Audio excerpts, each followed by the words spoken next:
Why hello there, thank you for joining me. Today we're going to play a game of Spot the Difference. We have two MacBooks here.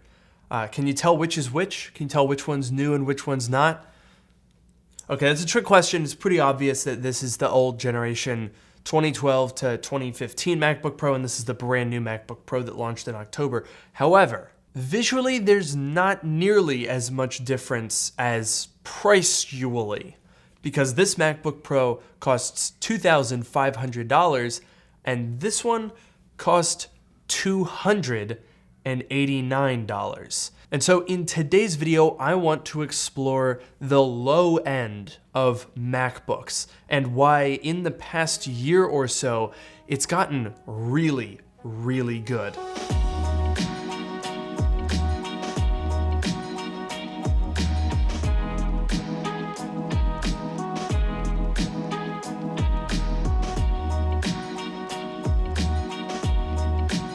Okay, so that intro was a little bit goofy because most people could tell that there's at least a difference between these two MacBooks here, especially if you got the new one in space gray, then it would be pretty obvious. But there's a lot in common with these two generations of MacBook, and it's kind of hard to tell that they're basically 10 years apart. This generation of Retina MacBook Pro, the original Retina MacBook Pro, launched in June of 2012.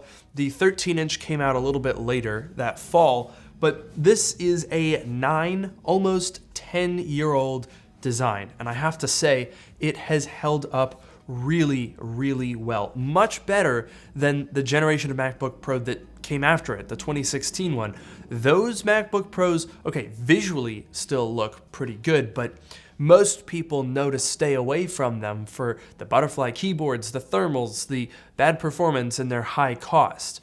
These, however, have gotten really, really cheap to the point where this fully functional, perfectly good condition, normal 2014 MacBook Pro 13-inch cost me $289. That is ridiculously cheap. That's less than like a storage upgrade or a RAM upgrade on the new ones for an entire laptop.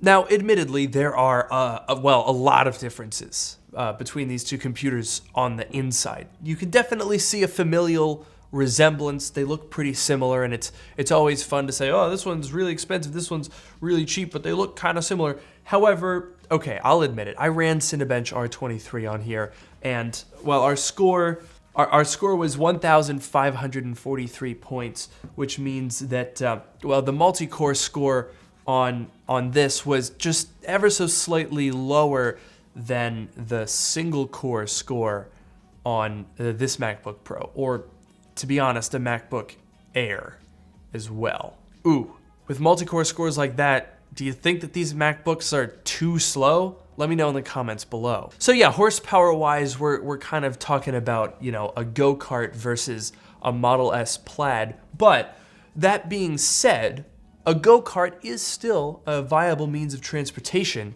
provided that you don't need to go very far or fast. What kind of an analogy was that? That was a really weird analogy. Anyway, it's a perfectly usable computer. So as much as we love to make those laughable comparisons, like, you know, this entire CPU is slower than one core of this CPU, and then it has 7 more of those, at the end of the day, the question that I think we all need to ask ourselves is, what do you need a computer for? What exactly are you doing that would require a certain amount of horsepower? And how often are you doing it? Well, for me, in the case of my primary editing workstation, which is my 18-core iMac Pro, the answer is I am doing quite a lot.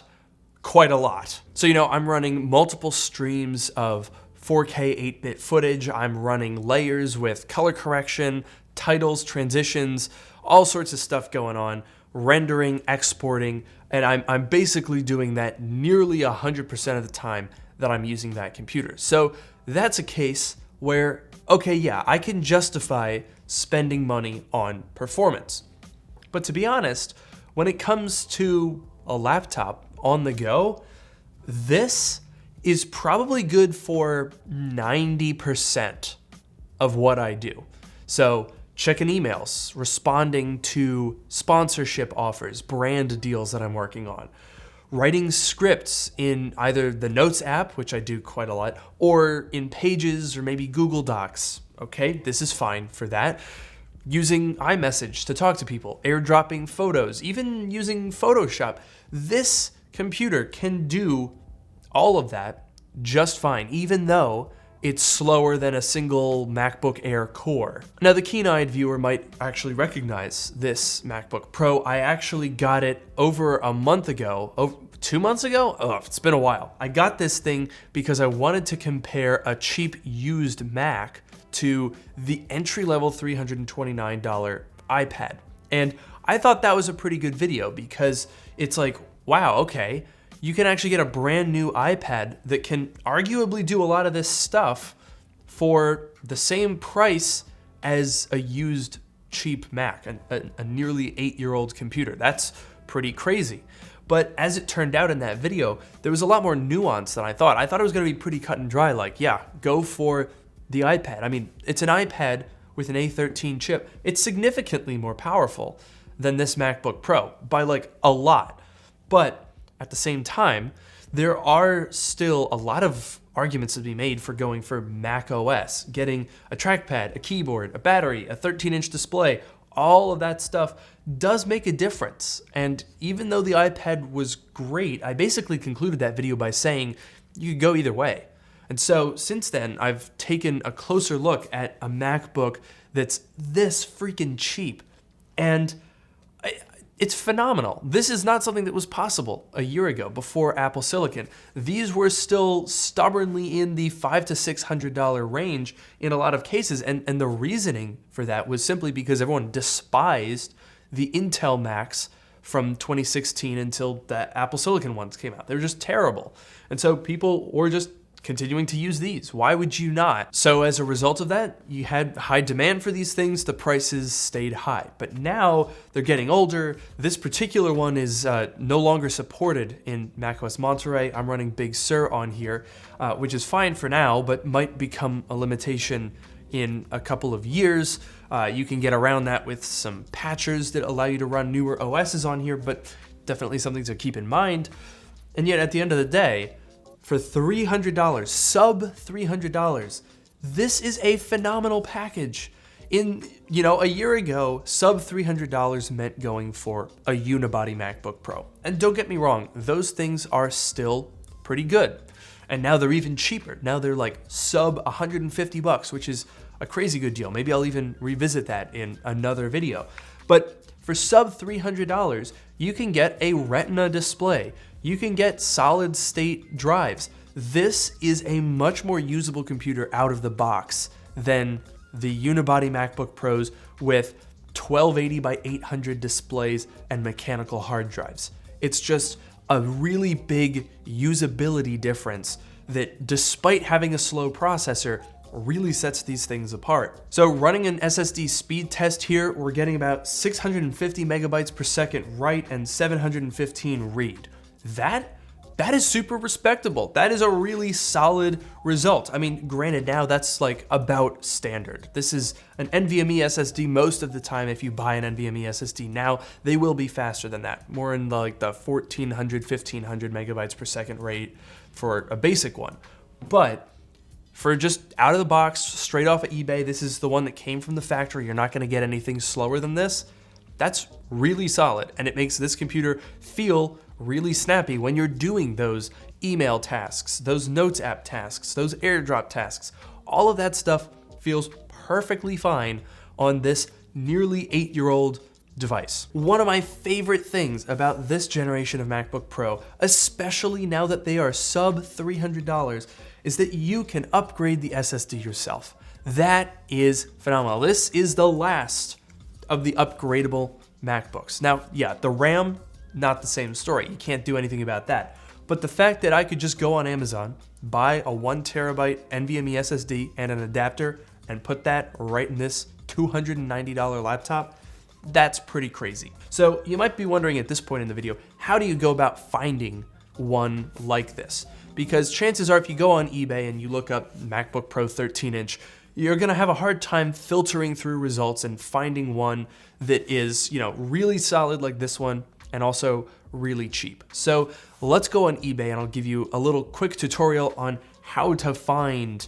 this generation of MacBook Pro, the 2013 to 2015s, for cheap. So the common assumption for finding one of these would probably be to type in MacBook Pro 2014 and then seeing what you get. Maybe you filter it for buy it now results and there you go. But straight away you notice that there's a lot of variation here. So this one, for example, is not a Retina at all. You can see the MacBook Pro on the lower bezel. So that's a unibody. Here we have a 15-inch, here's a 13-inch. This one's upgraded, $450, not bad, $334. So we are getting the results that we're looking for, but oftentimes, if you want to broaden what you're getting in these results, there's a more effective way of doing this search. So what I like to do when I'm looking for something specific is just look up MacBook Pro as our search term. That gives us 7,800 results.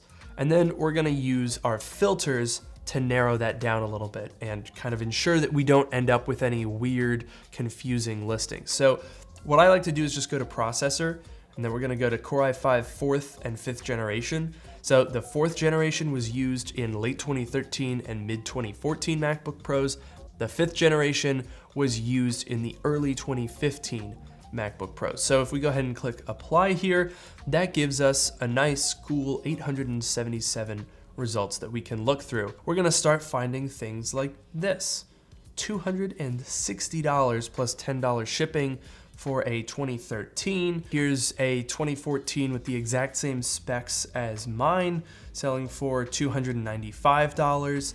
Then we have another one, which is exactly the same specs for $299. And then finally for $320, this one's actually a 2015. It's got the 5257U. It does have less storage because it's the base model, but again, you can upgrade it, so who cares? And this one is actually in really rather nice condition. This one looks like a really good buy. So you can see that it's pretty doable. Finding MacBook Pros from this generation for 300 bucks, that's pretty nuts. Now, of course, the thing that you do have to watch out for more than anything else is display delamination. Probably a good 90% of the listings you're gonna find at or below $300 for these things are gonna have disgusting screens that are just completely delaminated and they'll look like a mess. But let me tell you, it's totally worth it because this is more or less the same basic display idea as something that you would find right now in a brand new M1 MacBook Air or MacBook Pro. It's the same 2560 by 1600 13.3-inch Retina panel. Obviously, there's newer things like True Tone. They've refined the colors. They've refined a number of aspects about these displays. But on a basic level, for 300 bucks, you're getting probably 90% of the display panel that you would find on a $1,300 M1 MacBook Pro. And that's just a really, really good deal. So let me know in the comments below if you think I'm onto something here with these cheap Retinas and if you've actually been able to find any that are a pretty good deal. So let me know that stuff in the comments below. As usual, thank you guys so much for watching. Make sure to like, comment, and subscribe, and I'll see you in the next video.